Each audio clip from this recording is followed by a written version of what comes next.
La carta de Pablo a los Efesios. La historia de cómo Pablo llegó a la ciudad de Éfeso es realmente interesante. Puedes leerla en Hechos capítulo 19. Éfeso era una ciudad enorme, el epicentro de la adoración a la mayoría de los dioses griegos y romanos.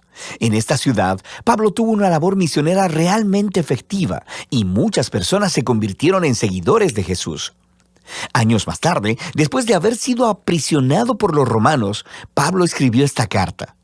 El flujo de pensamiento en la carta se divide en dos mitades muy claras. En la primera mitad, Pablo explora la historia del Evangelio, cómo toda esta historia llega a su clímax en Jesús y en la creación de su comunidad multiétnica de seguidores. La segunda mitad de esta carta se enlaza con la primera con la palabra pues, y aquí Pablo explora cómo la narrativa del Evangelio debe afectar cada parte de nuestras vidas a nivel personal, en nuestros vecindarios, comunidades y familias. Así que profundicemos para ver cómo Pablo desarrolla todos estos temas. El capítulo 1 se inicia como un hermoso poema al estilo judío, donde Pablo alaba a Dios Padre por las cosas asombrosas que ha hecho en Cristo Jesús. Desde la eternidad pasada, el Padre determinó elegir y bendecir a el pueblo del pacto. Recuerda aquí la familia de Abraham y a Génesis 12, versículos 1 al 3. Y a través de Jesús, ahora cualquier persona puede ser adoptada en esta familia. La muerte de Jesús cubre aún nuestros peores pecados, nuestros peores fracasos, y encontramos en Jesús la gracia de Dios. De hecho, dice Pablo, la gracia ha abierto un camino completamente nuevo para nosotros entender cada parte de nuestras vidas. Él dice en el capítulo 1, verso 10, que el propósito de Dios era reunir bajo el dominio de Cristo, título que significa Mesías, todas las cosas, tanto en el cielo como en la tierra. El plan de Dios siempre fue tener una numerosa familia de seres humanos restaurados, unificados en Jesús el Mesías. Este propósito divino se hizo claro, dice Pablo, cuando nosotros fuimos hechos parte de esa familia. Y aquí, él se refiere a los judíos étnicos de la familia de Abraham, pero luego Pablo habla de cómo ustedes, refiriéndose aquí a los no judíos, escucharon acerca de Jesús, de la salvación a través de él, y fueron hechos parte de esta familia por la obra del Espíritu Santo. De manera que aquí, él se refiere a los eventos que se cuentan en las historias del libro de los Hechos, acerca de cómo el Espíritu de Dios unió a los judíos y a los no judíos en una sola familia bajo Jesús, tal como Dios le prometió a Abraham hacía mucho tiempo. Nota también cómo en este poema, Pablo comienza hablando acerca de Dios Padre, luego acerca de Jesús, el Hijo, y aquí al final está hablando del Espíritu. Las tres personas de la Trinidad trabajan juntas. Es realmente genial cómo Pablo narra el contenido del Evangelio. Después del poema, Pablo responde con una oración. Él ora para que estos seguidores de Jesús no solo conozcan cosas del Evangelio, sino que experimenten su poder de manera personal, para que sean vitalizados por ese mismo poder que levantó a Jesús de los muertos y que lo colocó como la cabeza exaltada de todo el universo. Ahora, en el capítulo 2, Pablo regresa y desarrolla algunas de las ideas principales del poema en el capítulo 1, especialmente acerca de la gracia de Dios y de esta nueva familia multiétnica de Jesús. Él comienza contando de nuevo la historia de cómo estos cristianos no judíos conocieron a Jesús. Antes de escuchar sobre Jesús, estaban físicamente vivos, pero espiritualmente muertos. Estaban atrapados en una vida sin propósito, de egoísmo y de pecado, y además estaban engañados por las oscuras fuerzas espirituales del mal.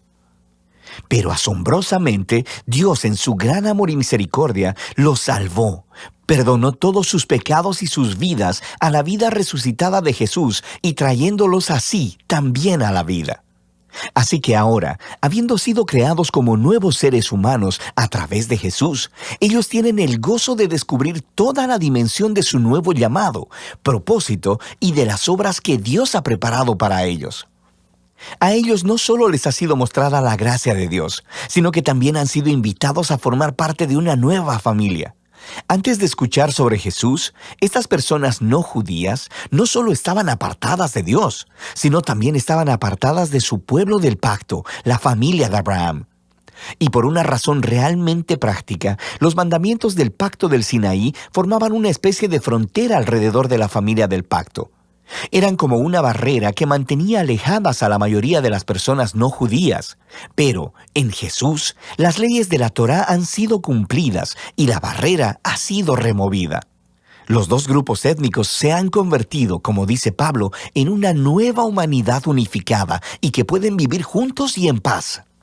Así que Pablo continúa en el capítulo 3 maravillándose en el rol especial que pudo desempeñar para esparcir estas buenas nuevas a las personas no judías. Y aunque él está en prisión, le da gracias a Dios por la oportunidad que ha tenido de ver un gran crecimiento de la familia del pacto. Así que Pablo cierra la primera mitad de la carta con otra oración. Esta vez, él ora para que los seguidores de Jesús sean fortalecidos por el Espíritu de Dios para simplemente comprender y conocer el amor que Cristo tiene por su pueblo. La segunda mitad de la carta comienza con Pablo cambiando la marcha y empieza a retar al lector a que responda a la narrativa del Evangelio en la manera en que vive su vida. Así que empieza el capítulo 4 simplemente con la vida diaria de la iglesia. La iglesia es una gran familia, con toda clase de gente diferente, pero él enfatiza que todos ellos son uno, y uno es una palabra clave en este capítulo. Ellos son un cuerpo que está unificado por un espíritu, tienen un Señor, una fe, un bautismo y creen en el mismo Dios. Esta es mucha unidad. Sin embargo, dice Pablo, unidad no es lo mismo que uniformidad. Continúa explicándoles cómo la nueva familia de Jesús consiste de muchas clases de personas diferentes, pero todas son empoderadas por el Espíritu Santo, usando cada una sus talentos especiales y sus pasiones para servir, amarse unos a los otros y así edificar a la iglesia. Y aquí, él usa dos metáforas realmente geniales. Una es la de edificar la iglesia como a un nuevo templo, y la segunda, que todos los miembros se están convirtiendo en una nueva humanidad con Jesús como su cabeza. Y esta nueva humanidad es una metáfora que él seguirá desarrollando en los siguientes capítulos. Pablo reta a cada cristiano a despojarse de su vieja humanidad, como si fuera una ropa vieja, y vestirse de la nueva humanidad en la cual la imagen de Dios está siendo restaurada. Y luego, él continúa con una larga sección donde compara la nueva y la vieja humanidad. Así que, en lugar de mentir, los nuevos humanos dicen la verdad. En lugar de guardar el enojo, resuelven pacíficamente sus conflictos. En lugar de robar, los nuevos humanos son generosos. En lugar de chismear, animan a otros con sus palabras.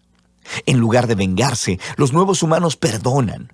En lugar de satisfacer todo impulso sexual, los nuevos humanos cultivan el dominio propio de sus deseos corporales. En lugar de emborracharse, los nuevos humanos están bajo la influencia del Espíritu de Dios, y Pablo describe de 4 maneras diferentes cómo luce esta influencia.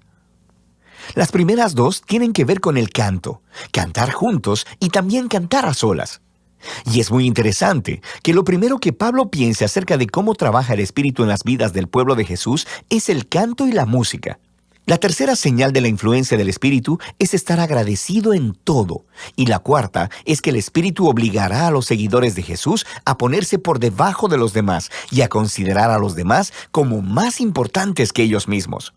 Y Pablo desarrolla este cuarto punto, mostrando cómo funciona en el matrimonio cristiano. Tienes a una esposa que sigue a Jesús. Ella es llamada a respetar a su esposo y a permitir que él se haga responsable de ella.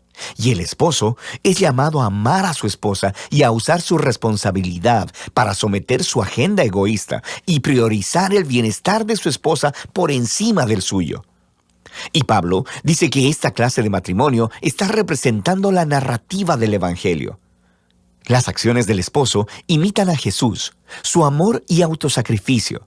Las acciones de la esposa imitan a la iglesia, quien permite que Jesús la ame y la renueve. Luego, Pablo aplica la misma idea entre los hijos y los padres, y también entre los esclavos y amos. Pablo cierra la carta recordándoles a estos cristianos sobre lo real que es la maldad espiritual. Estos son seres y fuerzas que tratarán de socavar la unidad del pueblo de Jesús y dañar su nueva humanidad. Así que Pablo los reta a permanecer firmes y a vestirse de una armadura metafórica, la cual él describe en detalle.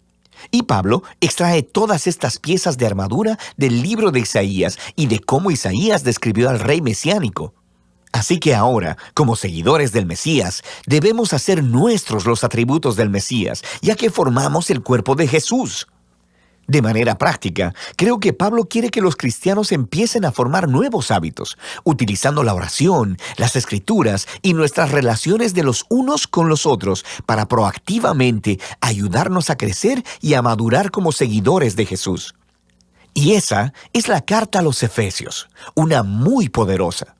Es aquí donde Pablo resume toda la narrativa del Evangelio y muestra cómo esta narrativa debería moldear cada parte de la historia de nuestra vida.